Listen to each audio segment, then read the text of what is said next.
Ни у кого не было сомнений в том, что приговор русского оккупационного суда юридически никчемный, незаконный, но он будет максимально жестким.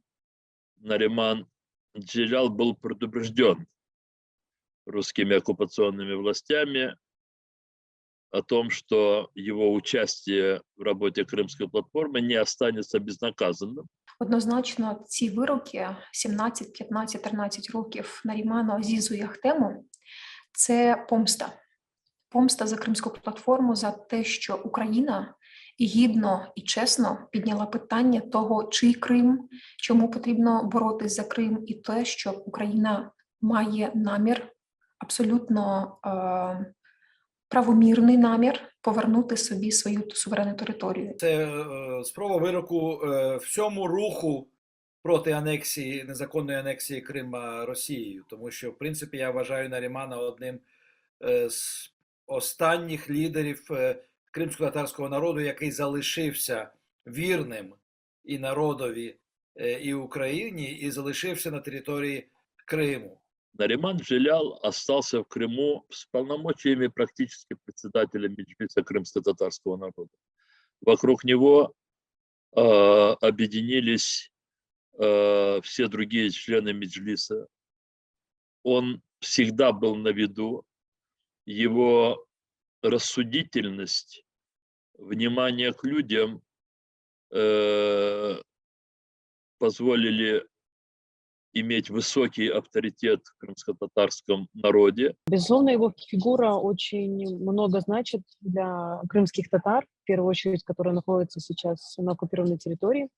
Очень страшно, что мы не смогли защитить его, мы не смогли ему помочь. Очень страшно, что в том числе все, что сейчас происходит, вынуждена переживать еще и семья Наримана, его супруга Львиза. И мы не забыли, мы делаем со своей стороны все возможное, чтобы Наріман був на свободі.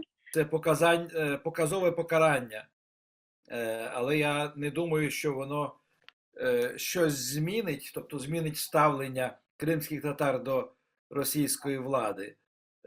Це просто якби акумулює ще більше незгоду з російською політикою і більше бажання боротися за свободу всіх ув'язнених і громадянських журналістів, і просто політичних ув'язнених українських громадян, кримських татар також, які знаходяться в тюрмах в Криму і в Російській Федерації. Цель такого жестокого наказания максимально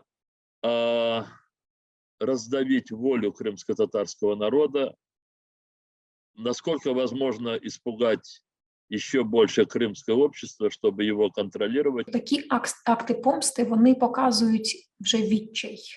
Відчай, тому що немає інших інструментів боротьби Російської Федерації, окрім як катувати, ув'язнювати, вбивати. Все то, что связано с обвинениями Наримана Джелялова, Асана и Азиза Ахтема, это все не просто надуманная, но и заранее спланированная такая провокация со всеми деталями. Газопровод, взрывчатка, таксисты, переговоры, телефоны.